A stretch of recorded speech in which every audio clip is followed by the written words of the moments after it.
I would like to start with two acknowledgements. First, to acknowledge that Brown University is located in Providence, Rhode Island, on lands that are within the ancestral homelands of the Narragansett Indian tribe. We acknowledge that beginning with colonization and continuing for centuries, the Narragansett Indian tribe have been dispossessed of most of their ancestral lands in Rhode Island by the actions of individuals and institutions. We acknowledge our responsibility to understand and respond to those actions. The Narragansett Indian tribe, whose ancestors stewarded these lands with great care, continues as a sovereign nation today. We commit to working together to honor our past and build our future with truth. Second, I want to acknowledge the devastating, massive, and incomprehensible assault on human life currently ongoing in Gaza, which I hope this university will recognize in the ways its courageous students have asked it to.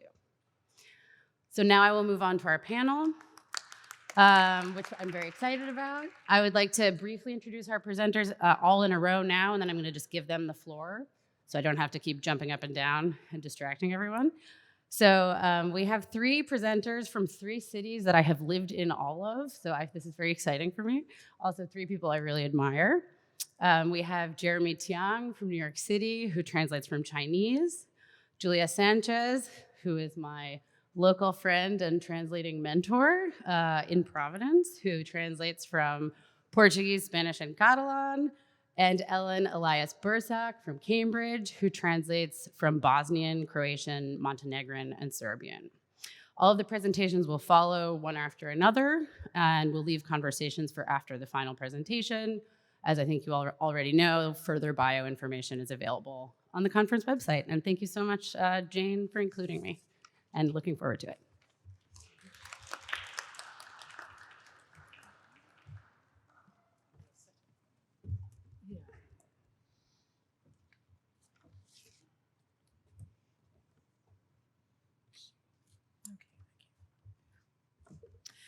Hello, and thank you all of you for coming, and thank you for Jane and Sawako for arranging all of this and for inviting me.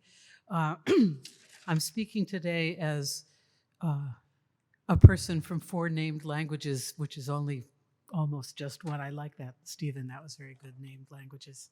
I'm an example of people who suffer from too many named languages.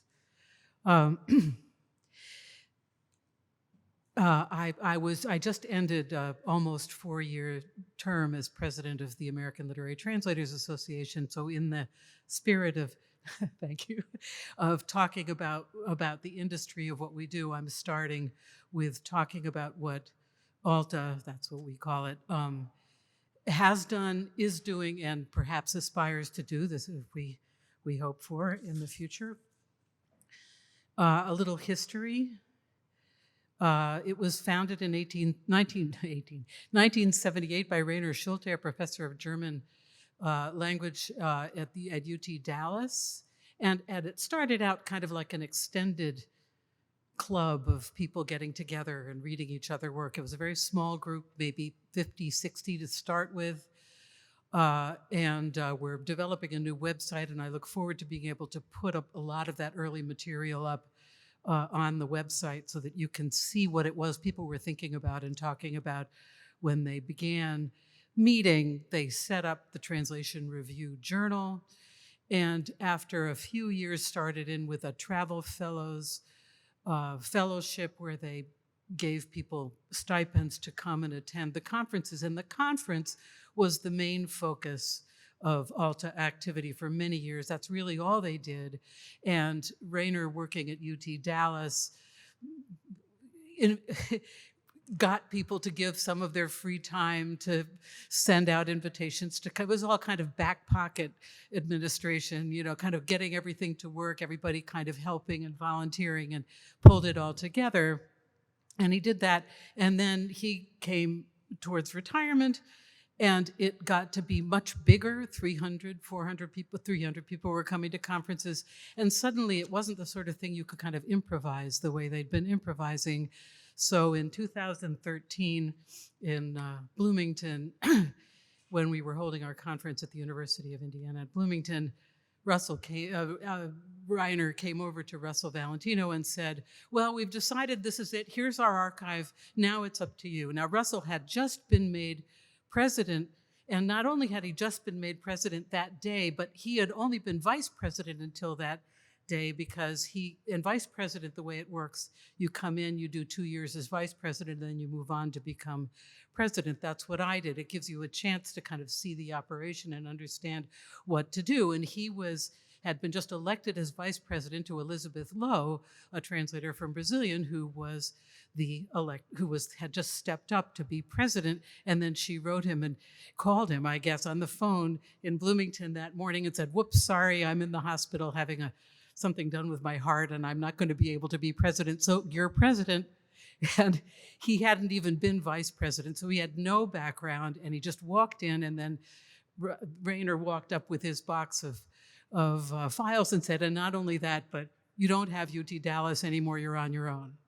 And so we have these two origin stories. We are double origin stories, first in 1978 with Reiner's extended club of buddies who got together at the conference, and then suddenly in 2013, we basically reinvented Alta, completely bereft of any offices anywhere, but Russell hired Erica Mina as the director, and together they put together the website. They began thinking, well, if this is essentially a new old organization, what can we do with it? And they began exploring all kinds of ways to do things. And the next big thing that happened 4 years later was Aron Agi, as the next president after Russell, worked out an affiliation with the University of Arizona, hired Lissy Jaquette as executive director and Kelsey Veneta as program manager. Hooray for them, they're wonderful people, and moved Alta to Tucson, where we have been ever since.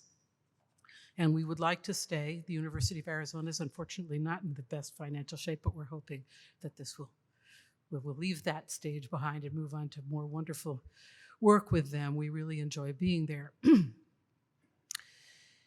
So that was sort of how everything started. And then so what Alta has become is, there are several major things that we now do. We have the National Translation Awards for Poetry and Prose that we run ourselves, and we also administer the Lucian Strike Asian Translation Prize, which is focused on poetry, the Italian Prose and Translation Award, a relatively new Spain USA Foundation Translation Award, which will take translations from Spanish, Catalan, and other, I guess, Basque, I don't know, other languages published in Spain. And then a brand new award this year, the Alta First Translation Prize, which has been crowdsourced by a group of Alta members for somebody's first translation. And then also the Travel Fellows, which has been going on for a while. It was started earlier, and now it's a $1,000 grant for people. It's quite competitive. People have to apply. And then if you get accepted, you get $1,000 to come to the conference. It helps allay, as you know, conferences are expensive, hotels and so forth, but it does help. And Damien Searles was a travel fellow in 1999, so it works. We get good translators as a result of the Travel Fellows program, and perhaps some of the rest of you have also been travel fellows. Were you? Oh, Bruna was also a travel fellow. So yes, it's a wonderful way to bring people into the organization. And the Travel Fellows do a reading at the conference, and it gives them a chance to expose people to their work, and gives them an opportunity to talk with publishers and translators. The other big program that has just really exploded over the last few years is the mentorship program. I believe, Jeremy, you've been a mentor, and Julia, you've also been a mentor. It's a 9-month program, again, very competitive. People apply for it, and as you can see, a magnificent assortment of languages, helped very much by a new project called the South Asian Literary Translators Project, where some funding has been provided for South Asian languages, and as you can see, quite a few of them are represented here.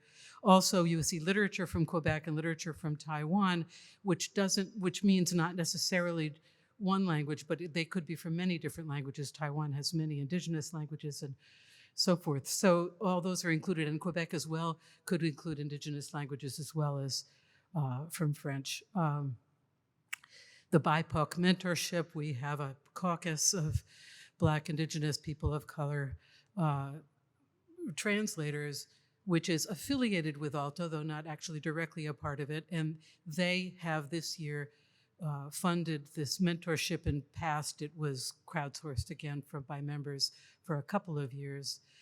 So this mentorship pairs an emerging translator with an experienced translator for 9 months. And they work on an agreed upon project. The mentor chooses the project from all the applications for their language group, and those people can, they work together. And there's all kinds of wonderful things that have developed around this.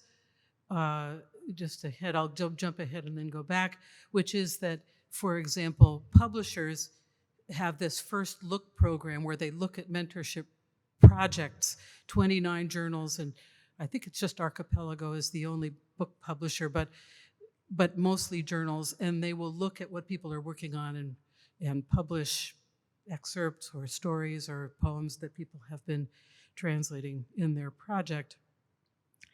We have a whole network when we're talking about the industry of kindred associations, and they're very important to us because they do things that are important for our members, but that because they exist, we don't do that and we'll be hearing more, I think, about the Authors Guild and perhaps from Julia, who's very, very involved there.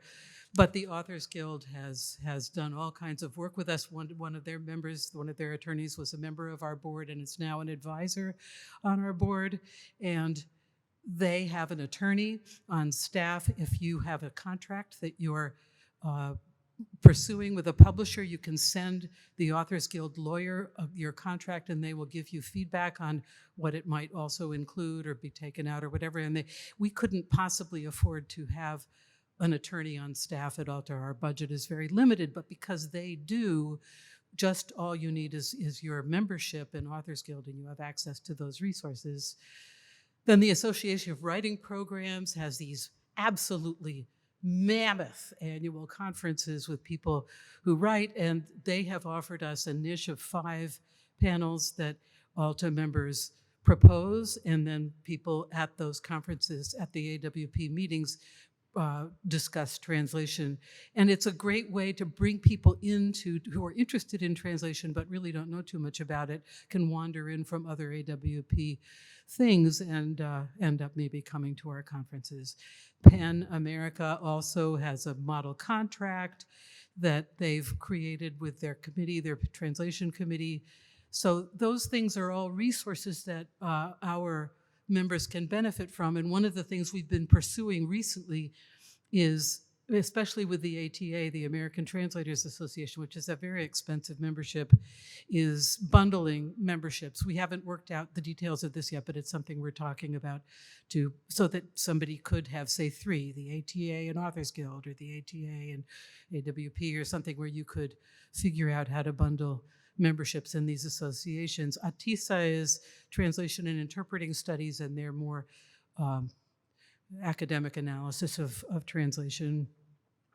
And I did not, on this thing, I failed foolishly to bring in the British Literary Translators Center, the British Center for Literary Translation, which has been hugely important to ALTA. And at this moment when we were having our second origin story, they really helped us with the whole development of the mentorship program, with many things that we're doing, just were enormously inspiring and supportive in working with us. So very grateful to them and other associations as well, the Canadian and Mexican Associations of Literary Translation. Am I done with my 15 minutes? Oh, 1 more minute. Okay. So publishers, we've been developing pitch sessions, which are very popular. We have college programs and university. We don't, not ALTA, but universities and colleges around the country have been developing over the last few years a lot of study here at Brown. You have an undergraduate concentration in literary translation in your comp lit department. So there's lots of that sort of program around. And we're seeing it at this last conference in Tucson. 40% of the participants had never been to an ALTA conference before. They'd followed our work online, but that was the first time they'd been at an in-person conference. We get about 500 people at a conference, and our membership is about 900. So it's an impressive crew. And if I have just half a minute left, I'll say some things that I would like to see, and I'm open to getting feedback from you in the Q&A about what you'd like to see in terms of what we do. But one thing is we're developing an affiliation with the Canadian and Mexican Literary Translators Associations and discussing where to take that. Another thing is we're looking at, and we're nowhere near something final, but we're exploring how we might develop a translation relationship with writers from Native American languages. And I've been very pleased to hear all the discussion about Indigenous languages here. And we have a new website coming up, which we want to develop and make a much fuller way of interacting with people interested in literary translation. And again, anything that you have that you would like to contribute to that, I'd be grateful for. And I guess that's pretty, oh yes, and the other thing is that the caucus set up with the BIPOC caucus has been very successful for sort of bringing people closer to us who are interested in translation, and we're talking about something for into Spanish translation. That's something we're exploring. So I will leave it at that. Thank you.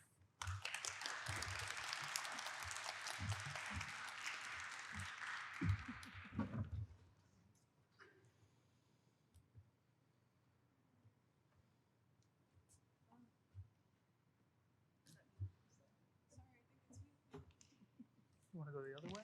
No, this is fine. I just wasn't sure. Hi, everyone. Thank you for coming. I am going to pass some paper around because when I was last in academia, we still had handouts. Can you hear me okay? I feel very loud in my own head. Great. So again, thank you all for being here today. I'm going to try to be as iconic as Anton and read from my phone, but I think my eyesight is worse than his, so we'll see how this goes. Thank you for welcoming us non-academic, misfit, back-of-the-bus literary translators into your elite institution. It's been very fun so far, though I have to say, looking at the schedule today, when I saw that all of the working literary translators came right after the AI talk, I felt a bit trolled. We were all sitting at our table being like, oh God. Translation as an industry seemed a big topic to me when I first saw it. Not being used to academic conferences, I was like, I must think carefully about this title and say something very relevant. And then as I spoke to Jeremy about this, we were like, well, what is an industry? Is translation an industry at all? And as we've been seeing in the past day and a half, I mean, we're talking about translation across disciplines, and disciplines, if you think about it, it could easily be translated into an industry. An industry creates something, maybe a discipline studies that thing being created. And if translators are the creators of something from a raw material, creators of a commodity from a raw material, I guess what the industry is we're trying to figure out where the factory is, what factory floor we're working on. But we're not working on a single factory floor, as you've seen. Translation exists in the world of machine learning, oh God. It exists in the world of diplomacy. It exists in the world of engineering, science, medicine, law, you name it. Translation is there because it's such an expansive concept. But I assume that we three are here because we're literary translators, and so that the industry in question is actually publishing. When Jane was talking yesterday, she mentioned inviting the publishing industry into the conference, and it felt a little bit ominous. And also, I think I'm one of the few people who actually works in publishing, So let me reintroduce myself as the publishing industry. Um, but even that is a little bit complicated when you're thinking about literary translation, because most literary translators are not part of the publishing industry. We are like little pesky satellites that circle around the publishing industry and a few other industries where literary translation is involved, which could mean theater, which could mean cinema, which could again mean diplomacy, because as the governments of Catalonia and South Korea well know, the soft power of cultural exchange is really potent. Brazil has yet to figure that out. But all of this is to lay a groundwork, which is that I want to talk about labor rather than about industry. And the reason a lot of us think about labor, and JD was talking about how the written word makes it very easy to forget that there are bodies creating that work.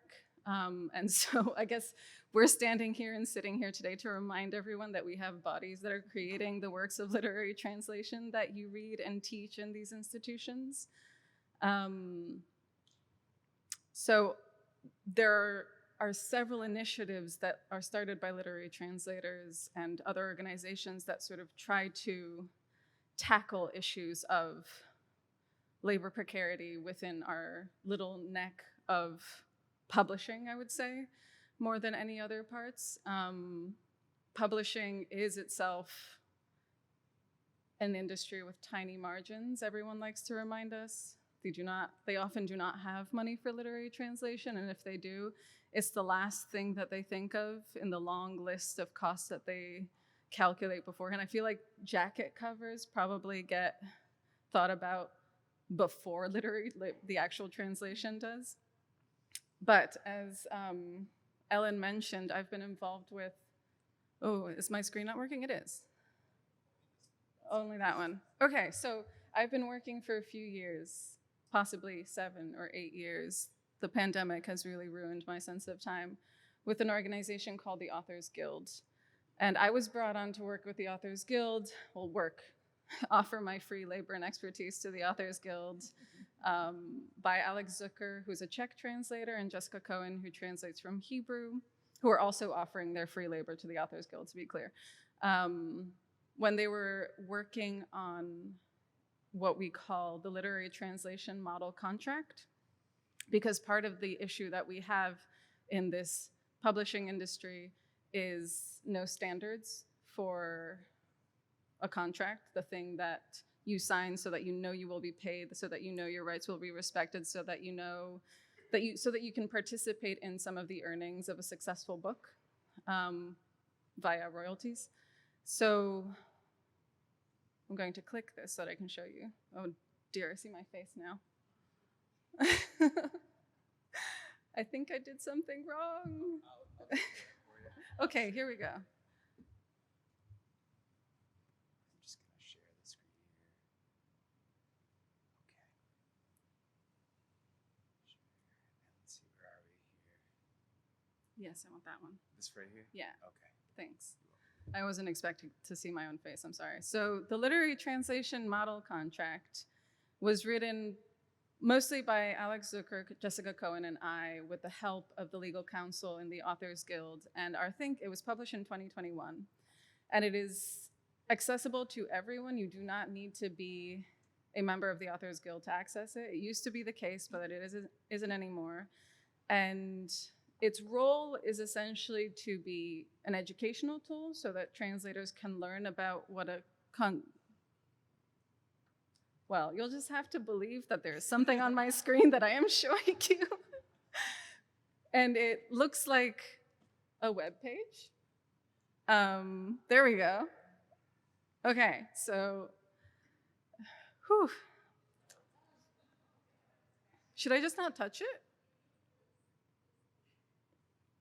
Okay, I'm going to not touch this machine very much. In any event, I mean, I just dissed machines, so I can understand why the machines are coming for me. But it breaks down different parts of the contract and unlegalese it so that you can actually understand what you're getting into. It offers sample language that you can send back to the publishers in the case that you decide to publish a literary translation. And it's also a living document. We've actually recently incorporated language about artificial intelligence that says that the publishers aren't allowed to have to license our translations for use to train artificial intelligence. Because as we know, there's been a lot of scraping of this data. So now how do I get back to my slide? Oh, okay. So that's one big thing that we've done. Before I came on, Jessica Cohen, Alex Zucker, and I think a couple of other people were working on a survey of working conditions for literary translators because nothing had actually been done about that before. The idea is to conduct this survey every 5 years so that we can see if things are improving or getting markedly worse. I think a few months ago, maybe November, the Authors Guild finally published the results of our 2022 survey, which should be information that covers 2017 to 2022. And it's the document I've shared around in physical form with you, but it's also available online for you to see if you want to look at graphs.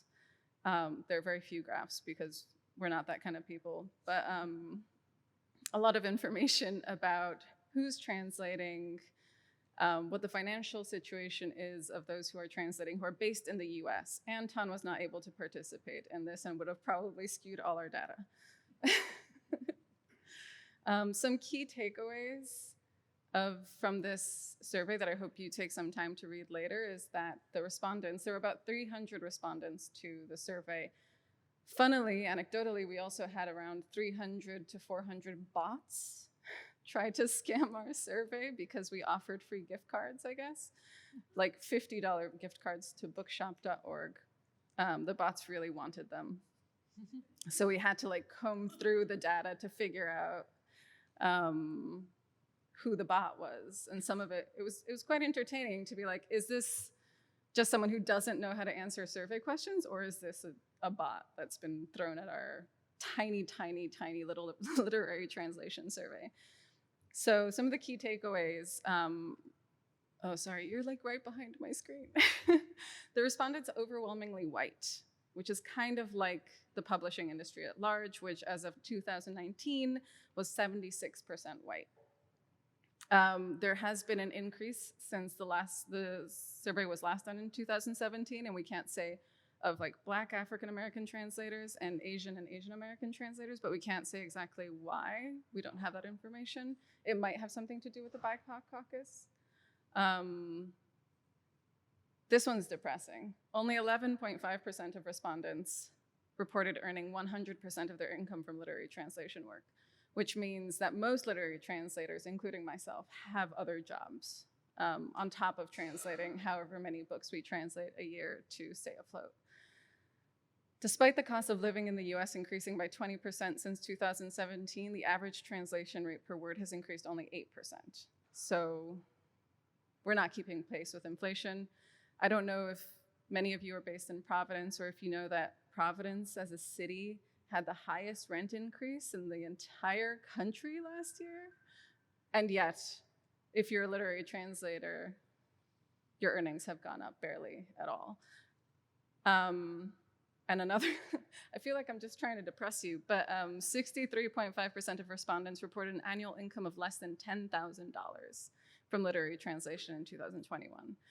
Twice as many as in 2016, despite a greater percentage of respondents working as literary translators full-time. So who are these literary translators working full-time? What is their support? What does that mean about the books that are getting published? If 80% of literary translators are white, et cetera, et cetera. These are some questions that we wanted to think of. Here's a graph that someone created for us. And the less than $10,000 bar is humongous. We're also very multilingual, apparently. 40% of us translate from 2 languages. 3 languages is 13%, and 4 languages 5%. I don't know if your 4 languages counted as 4 languages or just one. And here you have some information about the languages being translated as well. Spanish takes the cake, followed by French. Catalan, surprisingly, up there, probably because of funding, and etc. And I think my time is up. Thank you so much.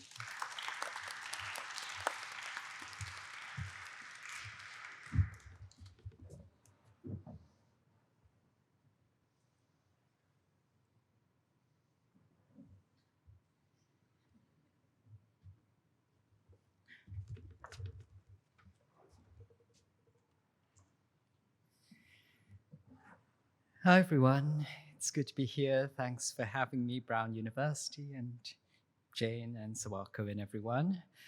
I will 100% confess to having come up with the title of my presentation, when Jane asked me 2 weeks ago, before I actually knew what my presentation was going to be about. And I think the title was a visceral response to the term industry and my feelings of resentment at having to think of a translation industry or a publishing industry, even though these are obviously industries in the sense of being capitalist systems that are operated for profit. It's taken a lot of work for translators to be seen and to think of ourselves as creative artists rather than mere service providers, and having to position what we do within a framework of commerce feels like a regressive move. But nonetheless, translation is often referred to as an industry, and I think as a panel, we've been trying to interrogate what that actually means. So the title was initially meant as really a provocation around this term, but when I came to think about it, somewhat to my surprise, I found myself considering the actual Industrial Revolution and the responses to it, specifically the Luddite movement of approximately 1811 to 1816. And yes, this presentation is going to be all about the rabbit hole I fell into reading about the Luddites. As many of you know, the Luddites are not, in fact, the technophobes of popular imagination, but principled protesters who wanted new technologies to be utilized in such a way that they would not destroy livelihoods or lead to a deterioration in goods produced. And yes, the Luddites, who were not a singular movement, but rather a coalition across the whole of the UK, they did go around smashing looms, but not out of fear of technology, but only after failed attempts at getting the laws changed to protect labor and quality control. One of their stated aims was, "We will never lay down arms until the House of Commons passes an act to put down all machinery hurtful to commonality." And that word commonality is really key. They were not selfish. They were genuinely and correctly focused on the greater social good and how this new technology, incorrectly used, could harm it.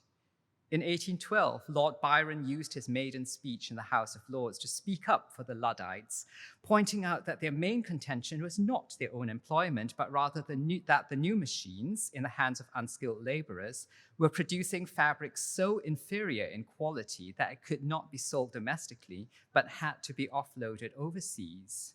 These men, he said, never destroyed their looms till they were become useless, worse than useless, till they would become actual impediments to their exertions in obtaining their daily bread. You may call the people a mob, but do not forget that a mob too often speaks the sentiments of the people. The concerns about the dangers of new technology have continued down the years. This is an image of the Second Luddite Congress, which took place in 1996 in Barnesville, Ohio, with the stated aim of having, quote, "a revolution of hearts in which the means justify the end instead of the other way round." More recently, the collective, I don't speak French, Un Chat et un Os, released a manifesto titled Literature, Film, Press, Video Games Say No to Soulless Translations. This open letter was signed by Literature Nobel laureates Annie Ernaux, Olga Tokarczuk, and J.M.G. Leclerc, as well as prominent authors such as Chimamanda Adichie and Paul Beatty. Their fundamental demand was, our acts of translation are fundamentally human. They involve experience, reflection, feeling, and stylistic choices that cannot be the product of automated regeneration established on a statistical basis. It therefore seems absurd and pointless to outsource them to machines because of alleged financial considerations or time constraints.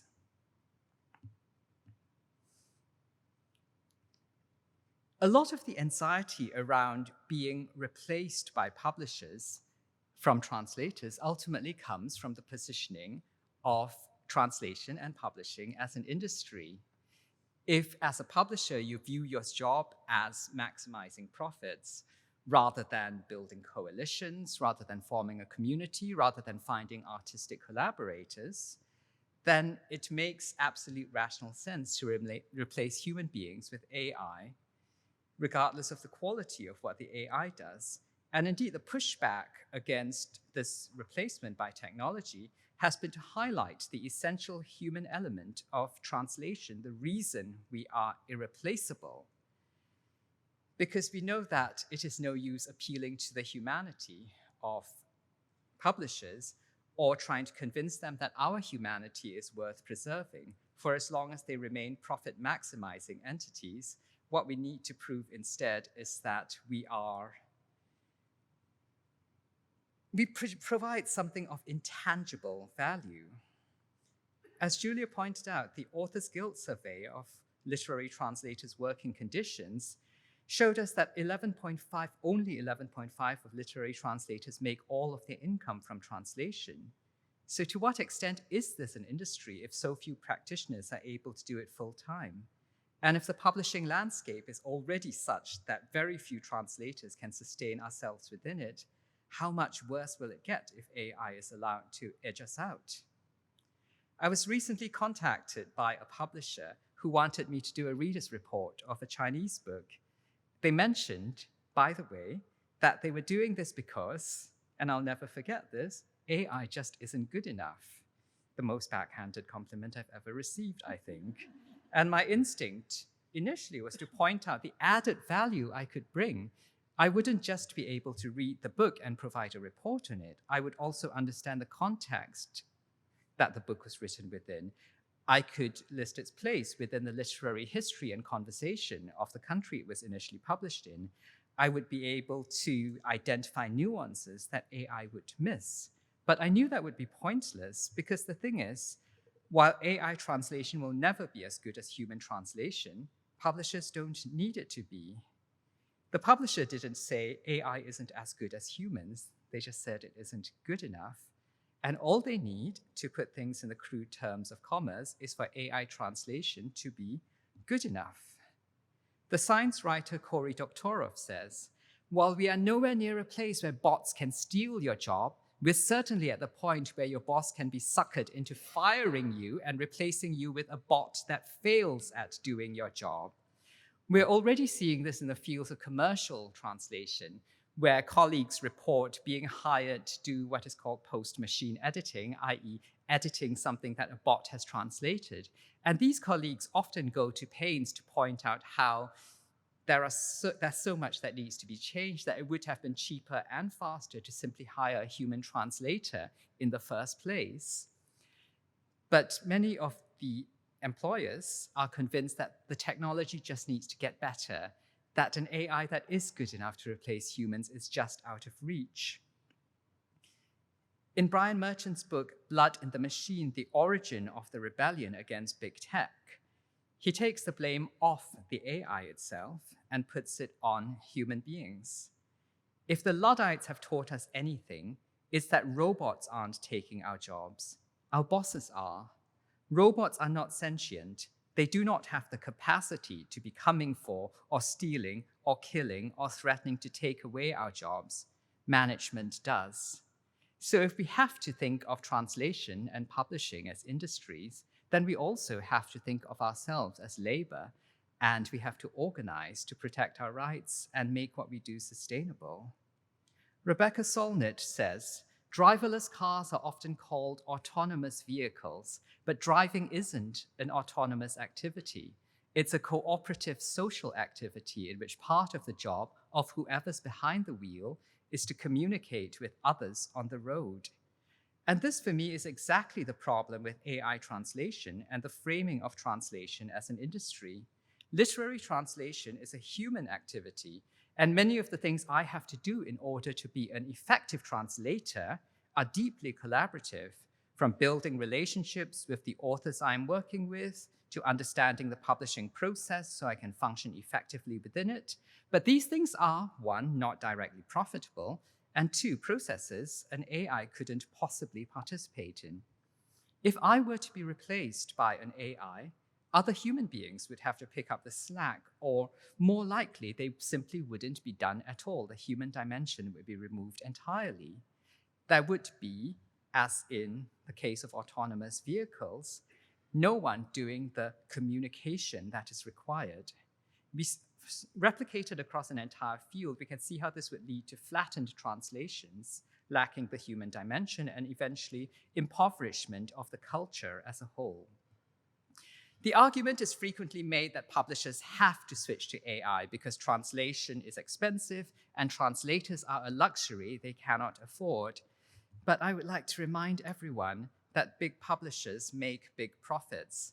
When we look at how executive compensation is often in the millions, when there are huge advances for celebrities who often fail to earn out, and even with small independent publishers, I encourage everyone to use websites such as ProPublica or GuideStar, where nonprofits have to make their tax filings public in order to see that, for example, sometimes a small publisher will have someone at the executive level earning $209,000. Nothing will radicalize you faster than looking up the filings of a publisher who say they have no money to pay you to see what they pay themselves.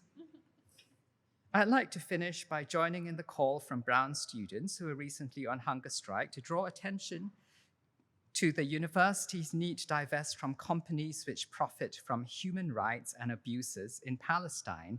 I've made a QR code which links to the Advisory Committee on Corporate Responsibility and Investment Policies 2020 report to recommend divestment from companies that facilitate the Israeli occupation of Palestinian territory. Because the thing is, being a translator isn't just about translating, it's also about embodying the art of translation by participating in conversations such as this one. But how can one be part of an event at an institution without acknowledging the urgent conversations happening elsewhere in that institution? It would be preferable if the US government were not currently funding a genocide. It would be preferable if Ivy League universities did not invest in arms manufacturers, just as it would be preferable if we could make art without having to bow to capitalism. But that's not the world we live in. And we cannot wish away these messy real-life issues, but commerce is an insufficient framework through which to tackle them. Although we are forced, because we live in a fallen and debased world, to think about translation as an industry, it is also vital to consider translation as a calling, as a community, and as an art, so it can be more than an industry, and so that we can remember why we do it in the first place. Thank you.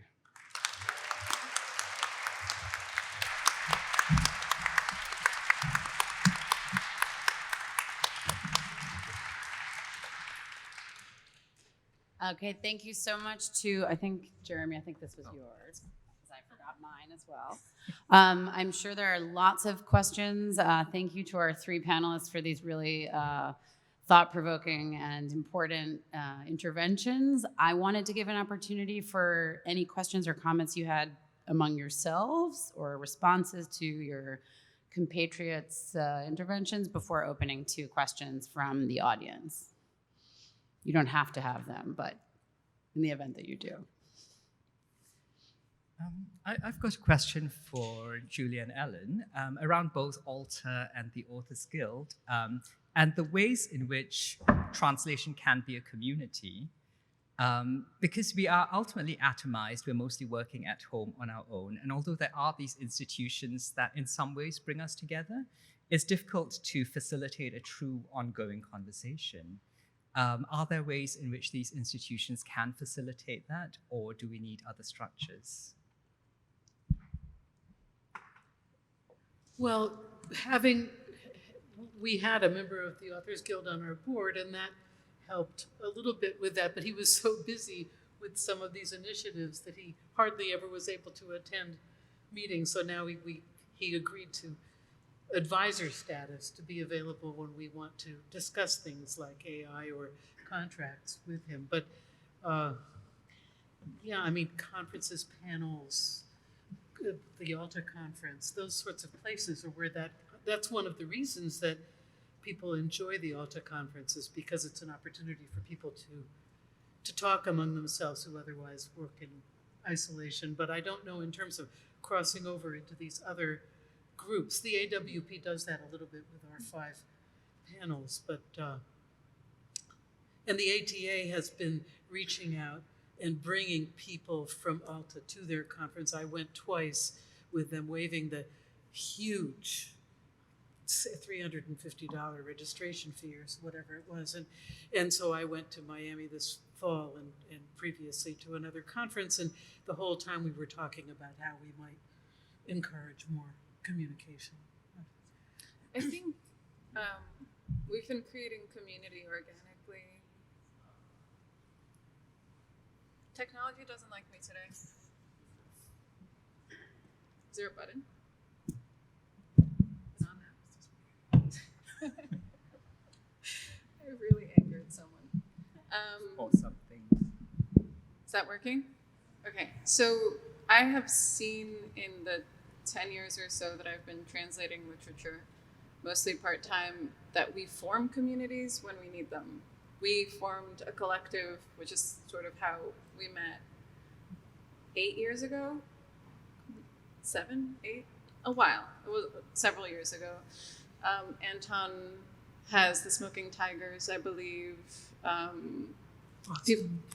There's a Boston collective as well. People form communities because they need them, and in a profession like translation, which doesn't really have an industry, doesn't really have a home, things like associations like Alta spring up. These conferences, we flock to them because we want to be with our peers. And the free food is also nice.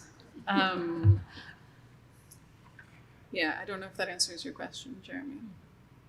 What do you think is the next step? Where is the revolution?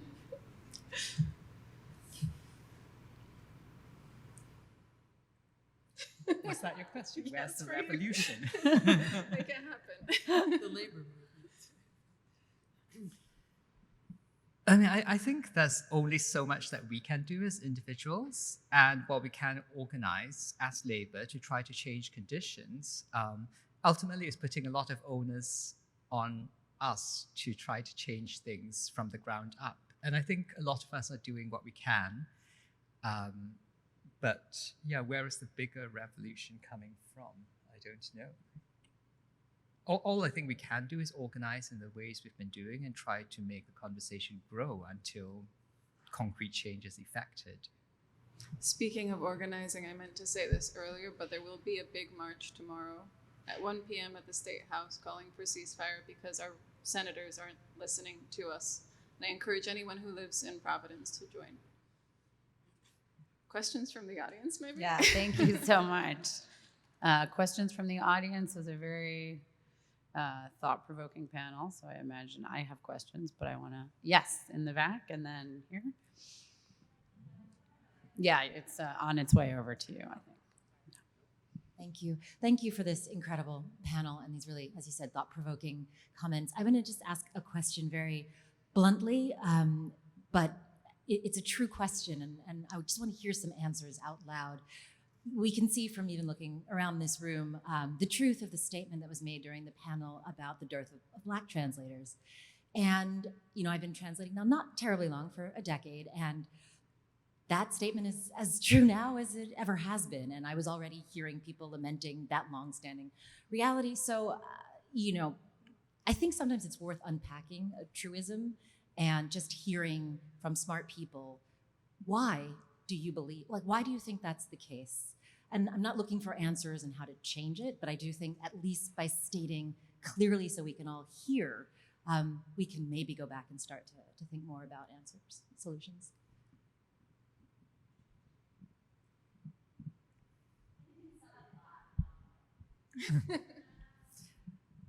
I mean, I think Aaron Robertson has made some very good points about the lack of language education in public schools in the US, and the way language acquisition is a big obstacle to entering the profession of translation in the first place.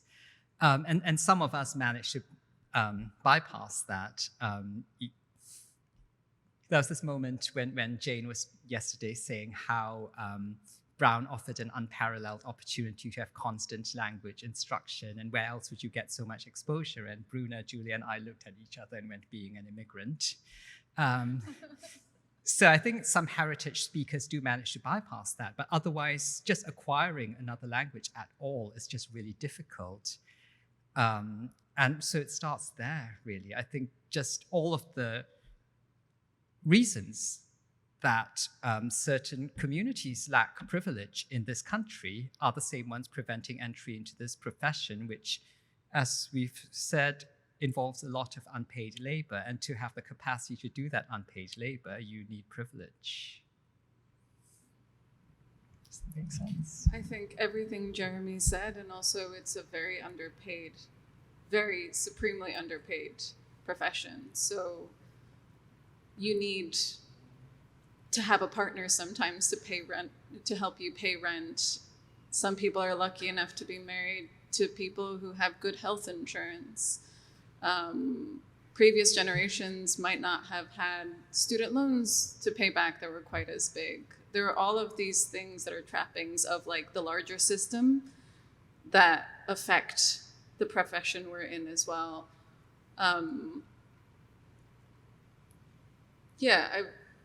There was word a few years ago of a collective of Black translators forming, and I don't know if anything came of it. Yeah.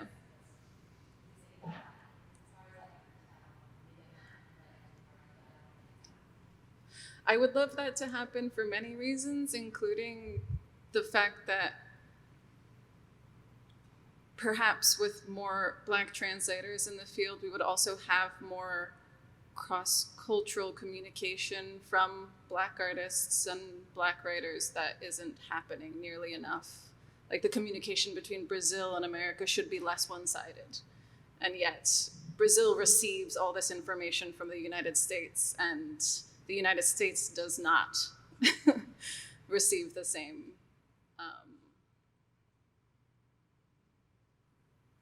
I think, was there a question in the back? I could also just add that this last year, Alta arranged for a weekend-long online workshop for Black translators or BIPOC translators, but I think I participated in a coffee break that they had, and they were just saying how great it was to be able to talk about. There were people from publishing came and talked with them, and various people talking about preparing and pitching and so forth for publishers. So that is an initiative that has been started, and we hope to see more of it. Hi. Mine is just a comment. I thought it would be interesting to mention that we have this new book called Best Translations Anthology. It's going to be an annual event, annual book publication under Deep Vellum. And we hope that translators from all around who have been published in journals around the US do submit. We do hope that it becomes one of these places that encourages more translations to happen from all around the world into English. Thank you. Great. And I see a hand.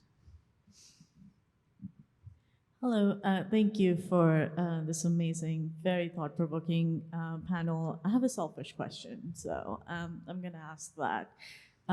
Given the capitalist considerations that go into like being a professional translator. There's a number of pressures on a translator in terms of what choices they make, who you're translating, what you're translating, how you're translating, when you're translating, all of those things.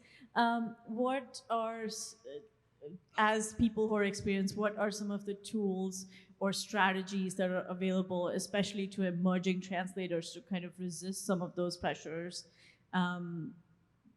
when they want to or need to?